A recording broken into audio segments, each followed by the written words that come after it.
Reality Football. This is week 11. I am Porterhouse. I am Skimbone. I am Fish. All right, fellas, here we are on Skype today. Yes, sir. Little different look for us. I got to be honest with you guys. I didn't even know Skype still existed until a couple weeks ago when we did this. So who gets the big head out of three of us? How does that work? That's a good question, but usually it's Porter with the big head. Well, there's still just three of us, right? Because Coach Cooper is still focusing on some family obligations and all of that, so he won't be able to join us here for a little while yet, right? Right, but he's still with us. Yeah, he's still with us here, like you said. But yeah, he's going to be out for a while with family obligations. So we will make the best of it. We miss him for sure. That his right. quarter contribution to the show is. We miss a lot of things, guys. Right now, we're rolling with the punches. We miss being in studio. I miss being around you guys and setting up and all that crazy stuff. So, hey, but we're survivors. We'll make it. Absolutely. So how was your week, Fish? My week was fairly calm. I mean, with the virus running pretty rampant right now, of course, that's a key reason that we're remote. My place of business shutting down the building again for the rest of the year, so we're fortunate enough to continue to work remotely. But that was kind of my thing. I mean, for me personally, it gets a little tough, being away from people. Something that we all feel. I'm glad that we can continue to do this and remain connected at least that way too. So that's good. So, but my mom was tested negative for COVID last weekend, so obviously very thankful for that. So like we said last week, it just seems like there's more and more people that had it, or someone somebody who knew somebody that had it, or whatever. That's just kind of where we're going right now. But anyway, glad to be here with you guys. How about you? How about you guys? Oh man, I tell you what, I had a crazy week. But before we get to my week, I as great as news as my week is what I want to tell. I really want Fisher to tell some fantastic news, because it's not only close to home to him, it's close to home to our show. Go ahead, Skimbo. Yeah, it was like with the COVID-19 and all the stuff going on, and not being in the studio, not being around my brothers in arms with you guys. It's been a tough week, but I do have some news. My son, Michael Skinner Jr., who is our post-production individual for our show, he proposed to his girlfriend last night, and she accepted. They are engaged to be married. So I'll do a huge congratulations to Mike Skinner Jr., my son, and his bride-to-be, Marin Powell. As they had gotten engaged last night. They did a Zoom meeting, and it was a complete surprise to Marin. So she had no idea it was coming, and all of us here on the East Coast was able to be a part of it through technology, thankfully. That's awesome. Congratulations, man. Yeah, thank you. Mikey's not only, our post-production guy, he's also he was a fan of the show before that, and a guest of the show. If he didn't appear on the show, he called in when he was back home and whatnot. So he's just family through and through, for real. And as far as the show is concerned, that's awesome. Yeah, and what I've seen and heard about his fiance, he joins the club of how the heck did another one of us get somebody who is that's how we roll, and smart and everything else. He's taking after his daddy. That's how we roll. Yeah, no kidding. And she's an absolute sweetheart. So one of those scratch your head and how the heck did he score that one? But he's a good kid. He's a good kid. I'm so proud of him, and I'm so proud of how he handled everything with all this. That's a pretty stressful thing to do. Is when you finally are ready to commit after a period of time. Not only is it exciting, it's also very stressful at the same time. So, Yeah. kudos to them and to the family, and can't wait to hear when the wedding date's going to be. And from my understanding, they're going to try to do it here in Ohio. So that'll be fantastic if we can make that happen. All right. That's great. Well, congrats, Mike Jr. All right. Well, my Keith, week. you had kind of an ironic story here, kind of a scary story I heard, right?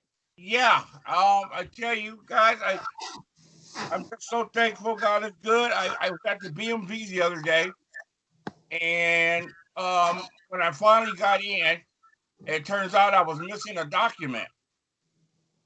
And I told her I'm going to run home and I'll be right back with that document. And I came home and I was tearing the house up and I couldn't find it.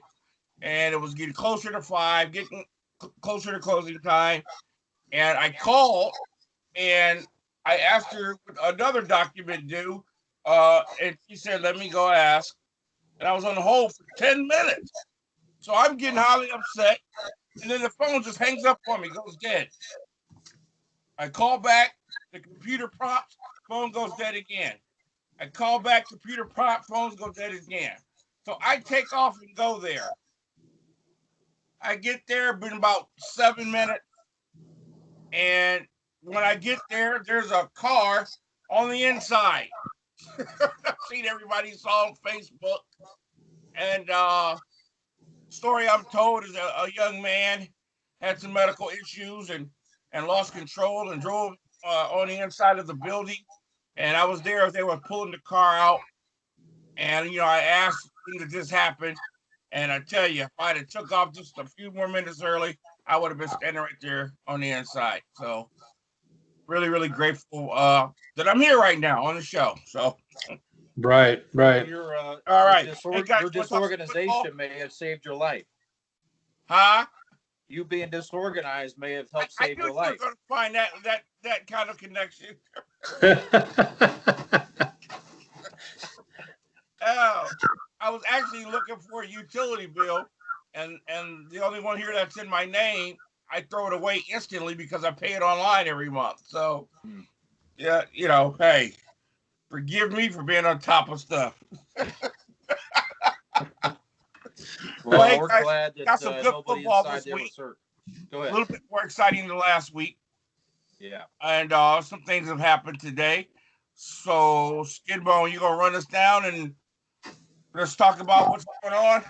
Yeah. We'll start with the pretty exciting and fun game to watch on Thursday night, the Seattle-Arizona game. Wow. Seattle pulled that one out, I believe it was, 28-21? 28-21.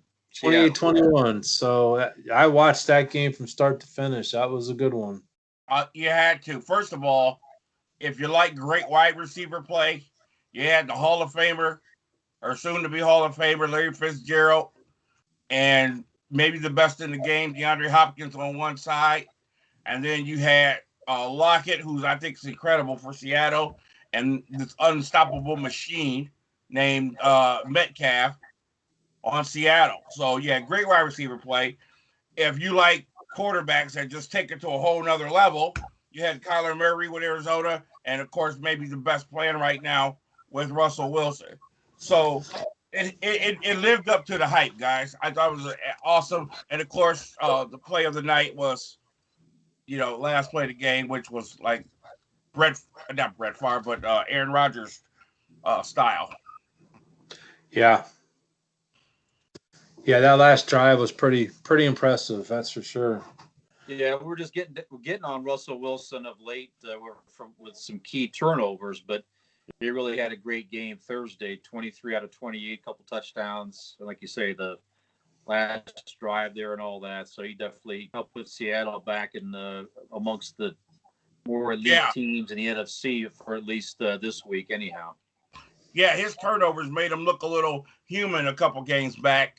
And then, of course, he did turn it around last week, unfortunately, in a loss on a fluke play. But nice to see him playing on a high level again. Yeah, he definitely righted a ship of sorts for that one. The next game we got is the rain-drenched Cleveland Browns against the Philadelphia Eagles. Okay, I'll I say it. watched, go I'll ahead. say it. They make me nervous. Why do they make this? Because they're winning. Chubb is back. Chubb is a stud. Yeah. There's no other Yeah. way to put it. They are a completely different football team with this guy, and they're playing hard-nosed AFC North, run the football in bad weather. If this team makes the playoffs, they will be ready. I have to agree with you. Like I said, I watched the first half and then I had to head out. The first half, there was I called. I even texted my son and said, "This is going to be another snoozer of a game with this weather." Well, come out, find out that all the school points basically were scored in the second half from both offensive sides of the ball. They had that pick six early in the second quarter, which made it 7-0 at halftime. But driving, cold, miserable weather day, and they come out and they're doing what they're supposed to do. They're beating the teams that they have to beat. Right. And it's never a snoozer with Chubb playing. And we got to remember, too, which really sucks, Myles Garrett not playing really, really, really stinks, man. Well, that was a huge blow because they were not sure how they were going to handle not having him on the line this week. But they did pretty well, to say the least. Yeah, Chubb's just capable at any time to break off a big run like he did today. I mean, they were. It was a close game for a while, and he broke off that 50-some-yard run to set up Kareem Hunt's touchdown. I mean, at any point he could break off a big run like that. So, is there anybody? Is it who maybe Derrick Henry is between those two guys? Those are the top two running backs. Dalvin Cook, I guess too. Dalvin Cook for sure. Minnesota, but it's definitely top three, right? Yeah, and his stiff arm is deadly, man. I tell you. Yeah. So, well, the next game I wanted to bring up was the New Orleans game this week. They played at home against the Atlanta, and I said that on my picks too. The Atlanta Braves, wrong, the Atlanta Falcons. Okay. Big story with that one is Jameis Winston was not the starting quarterback today. It was Taysom Hill. Shocking. And that was a shocker. They paid a lot of money to bring. I would say a lot of money, but he was talked into coming into New Orleans. This was supposed to be his second life. Great opportunity, learn behind the master, and possibly be the guy, down the road. Who knows? And wow, we were shocked to find out that Taysom Hill was the guy. So not only was that a surprise, but man, you gotta take your hat off to Coach Payton. The game plan that was designed today was designed around Taysom Hill. He played just like he played when he would come in for a few series. What he didn't do with his arm, he did with his legs. I thought it was brilliant. And it really affected my top five, knowing that Drew Brees was out.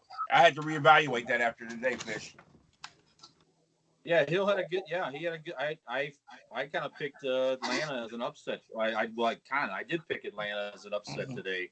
I just thought there'd be a little bit of disarray with Brees being out, but again, Sean Payton does well coaching with what he's got, and Taysom Hill again did a good game. 18 out of 23 for 233 yards. I don't think he had any turnovers today, and Thomas another big day receiving over 100 yards for the Saints. So kudos to them. So now they're 8-2. Definitely. Well, they are the top seeded team in the NFC right now. Wow. Yeah, I agree. Another game of note in the first half of the games today is our. We've talked about him a lot this in the show this year alone is Joey Burrow and Cincinnati. They took a tough loss today against Washington, but not only did Cincinnati lose the football game, they've pretty much have lost their rookie star quarterback for the rest of the season, and potentially start of next season, depending on how bad it turns out to be. Torn Achilles, so he's definitely going to be out probably a portion of next season as well, unfortunately. Um, I don't even know what to say. That just stinks all around for Cincinnati fans whose future was looking bright. Yeah. Not only did they lose their starting quarterback today, but they had put Joe Mixon on IR. they did. Again. So this team whose future was looking bright a couple weeks ago, and they got his first win, now are in total disarray. And I could care less about the Bengals, but the human in me really feels bad for Bengals fans. That just stinks. Yeah, I was doing show prep, and I actually put on the play where he was just was in the right place at the absolute wrong time, and that actually kind of made me jiggle a little bit when I saw that. I'm like, oh my gosh, that's gotta. What do you guys think? Will shoe in for up until today for Rookie of the Year? I think he was. I think he was a slam dunk up until today. Yeah, it was kind of a toss-up between him and Herbert for the Chargers. So it looks like Herbert's going to obviously keep going and edge him out. But yeah, it's too bad. That's really, really too bad. Wow. So, one other game of note before we take our first break and continue on to that. I hate to say it. Is something wrong with you? You okay? You need some water? Oh, I'm just fine, but the Titans game, Mike? Titans beating the Ravens, you mean? Yeah, no, your counterpart there next to you on the screen, or at least on my screen here, would be mad if I didn't bring up his Pittsburgh Steelers beat a 1-8 team. See, hold on. Stop. Can't have it both ways. You can't sit there talking about they beat a 1-18, and then you talk about they play down in the competition. So everybody thought they could have lost to Dallas and blah, blah, blah, blah, blah. So the only reason I wanted to talk about this is because the Steelers have been a different football team since the Dallas game or the Dallas debacle. Yeah, they won the game, but what everybody was focused on was how they played. And now they're destroying the teams that they should destroy. So don't hit me on they beat a 1-18. They beat everybody. They're 10-0. And now they're destroying the teams they should beat. And just like with our Ohio State Buckeyes, we found a running game today. Wasn't 100 yards, but hey, 80-something yards from Connor. Snell got in the end zone. I think that bodes well for the Steelers. And I just thought it was important to point that out. I think if they can get their running game going and really start putting these teams away like they're supposed to, I'm looking at them differently now. Hey, Fish, don't tell him though, but they played the 30th ranked run defense in the league. You got an excuse for everything, Coach. Everything. All kidding aside, Cleveland's wins. Did we talk about they played the sorry 3-win Philadelphia Eagles today? Did we break that down? No, all kidding aside. They beat the number one turnover machine in the NFL and Carson Wentz. Did we talk about that? Oh, did you see that pick six today? So what? Did you see the 2 interceptions by Minka? Yeah, no, I have to say, all kidding aside, they're still 10-0, and they are still the team to beat at this point. So they're not number one in rankings, which we'll go over later in the show, but they are still whose rankings? Right now, they are the team to beat. They're not number one in whose rankings? My rankings. Oh, okay. I just wanted to make sure you were talking about because they're number one in ESPN rankings. I just hope you knew that. All right. So we don't put the gloves on. I think it's about good time for us to take our and we'll come back, folks, and talk about some more of the early games, and we should be just about finished with the late games as we're recording here. We can go over a few more of those, and we got a good, common, fun segment with Dude You Trippin'. We've also got some other things in store to make it some fun this afternoon. So with that being said, we'll be back in a few minutes. Alrighty.